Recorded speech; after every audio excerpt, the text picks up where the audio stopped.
This week, I am focusing on 5 homemaking priorities that bring both order and comfort to our home. Let's walk through what that looks like, one intentional step at a time.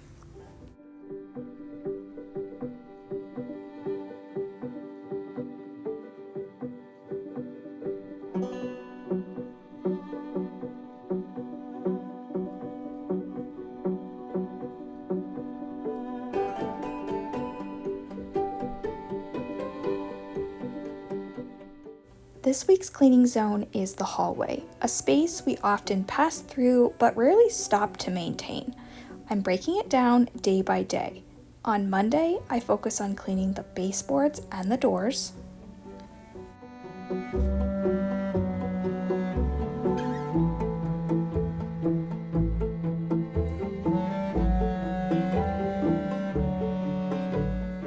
On Tuesdays, I wipe down the walls. I initially go down and dust all of the tops to remove any cobwebs, also focusing on wiping the entire wall down. If there's any spots, I will go ahead and spray those with an all-purpose cleaner and clean them individually.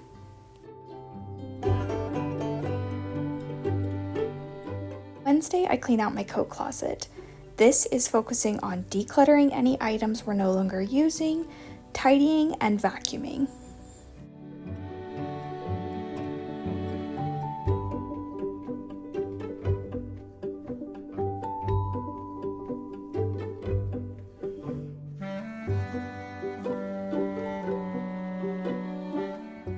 On Thursday, I repeat this process with the linen closet, organizing any baskets, decluttering items, and also vacuuming the floor.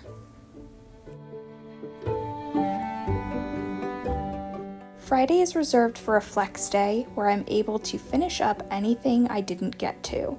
Small detailed tasks really do make a big difference in our homes, not only the way that they look, but also in the way that they feel.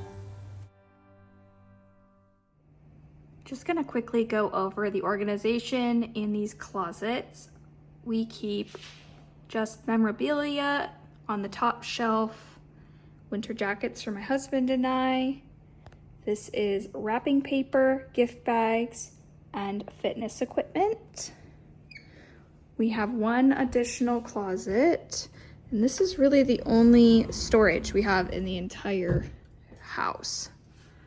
On the top shelf, I keep Easter baskets, Halloween baskets, Valentine's boxes, and then some memorabilia.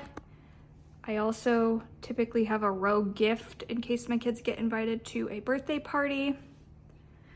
Not perfectly organized, but I have Turby towels, cleaning cloths, aprons, and linen napkins. Books on this shelf, bath towels, medical, crafting supplies, personal care, the Oculus, this is for wrapping gifts, candle making supplies. And then finally on this side, additional keepsakes, vases, more books, holiday linens and tablecloths, and additional personal care items. I also have a safe. This doesn't have anything in it, but just fireproof safe, and then a gumball machine.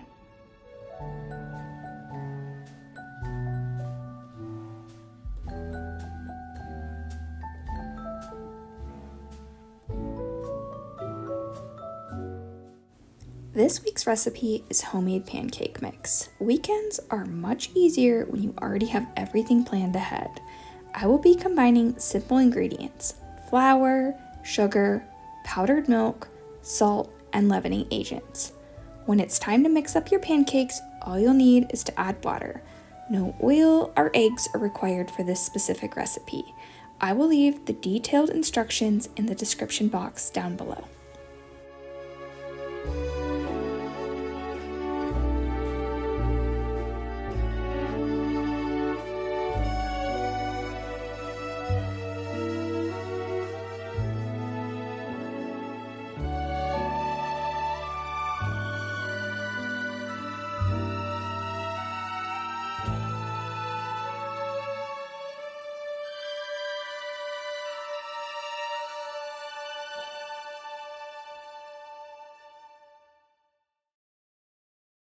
Self-presentation is something that I prioritize. However, I do like to keep my makeup very simple.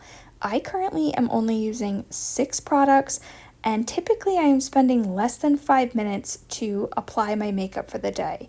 I used the same eyeshadow palette for years that also doubles as my eyebrow filler and highlighter. Self-presentation doesn't mean that you have to take an hour in front of the mirror. It really just means that you need to take a few minutes for yourself to put yourself together each day.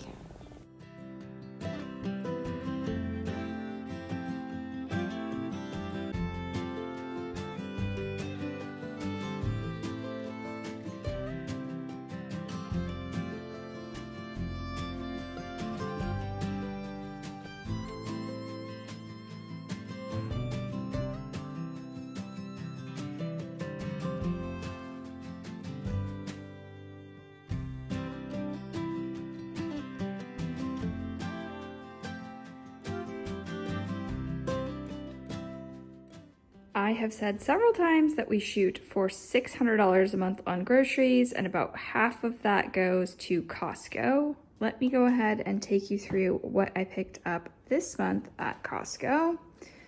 Goldfish crackers. This is not the most cost-effective way to buy goldfish crackers. However, having it individually portioned out manages how much the kids are eating. So I do feel like even though you're paying more per ounce, it lasts a lot longer when I buy them in single serve. Ketchup, we really like this Portland brand ketchup company. I'd never seen these before, but I love pickled onions. I think it was $8 for this jar. I could absolutely make pickled onions for less than that, but just having them ready to go for the tops of salads and bowls is just super convenient. I really liked these chopped onions, apples for the kids, hot dogs for the kids for a quick dinner, bread flour. I tried to find some protein snacks. These little edamame beans. I know my husband likes them. I don't know if the kids will like them or not. Coffee. This was $21 for 3 pounds of coffee. I think this used to be like $15.99. That was kind of shocking how expensive that has gotten. Pickles, flatas. My youngest son does not like eating really any form of protein, but he tried these at a grandparent's house and he liked them. It was 18 grams of protein for 2 of them. I thought those would be good for him to have with a dinner. Grass-fed beef patties, an entire thing of sparkling water. We like to add this better than bouillon beef base to soups. Pepperoni, it comes in a 2-pack for the tops of pizza. This organic grass-fed butter from Costco is very comparable to the Kerrygold butter, and it's a little bit less expensive. Another protein snack are these little mini beef sticks. These taste like the Chomps beef sticks, and they're slightly less expensive. 6 things of almond milk to go in my husband's coffee. I eat one of these protein bars every day, and I thought that they had discontinued them, but it looks like maybe they just changed the price. They were a little bit more expensive, but they no longer had the asterisk that it's something they're getting rid of. Yoshida's for chicken thighs on rice. These Carb Balance flour tortillas have, I think, 17 grams of fiber in each tortilla. So obviously it's better to eat whole foods to get your fiber, but they are full of a ton of fiber and make good lunch wraps. I can't remember if I said, but this was $264.19 for all of the items I picked up this month from Costco. I did pick up a few items from Costco that are not associated with grocery. This Lego set was on a markdown. I looked it up on Target's website. It was $99.99. Costco was discontinuing this and it was on sale for $49.97. Great deal for, I guess, by Lego standards, it's a great deal. My 12-year-old really likes these 18 and up Lego sets, and he's into things that are kind of botanical. I think he's really going to like this. I'll just tuck it away for Christmas for him. And then I did find 2 shirts for myself. I do think it's kind of funny that I have crossed over into buying my clothes at Costco season of life. But these were from the Gap. I think they were $14.99 each. They're 100% cotton gauze long sleeve button-ups. And I think these are perfect for the transition into fall, but stuff like this is great all year round. I wear linen or cotton button-up shirts in the summer. I am excited to have two new in staple, just basic black and white. They did have a really bright pink, but that's not really my style, so I just went with these two. I love making soy candles in my kitchen using my Instant Pot and a glue gun. Before pouring, I always freeze the used up candle jars overnight. Most of the wax just pops right out. Then I let it warm up on the counter before I will go forward with pouring the wax into the jar. The jar I'm using was originally $30 from Target. I did love the color and I liked the scalloped edging, which is something I always keep in mind when I am buying a candle. I'm looking at the jar and deciding if the vessel is something that I'm able to use again. It's a small way that I am able to maintain something beautiful, but then also focus on keeping it sustainable.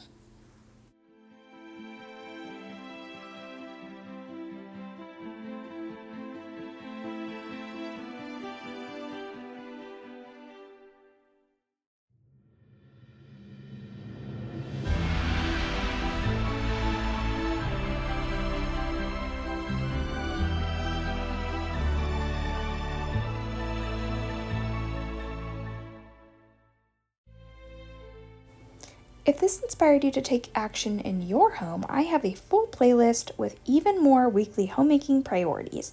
Each video walks through 5 fresh ideas to bring structure, creativity, and peace into your routine. If you liked this video, go ahead and give it a thumbs up, and don't forget to subscribe to my channel for future homemaking videos. As always, I will be chatting with you in the comments. Bye!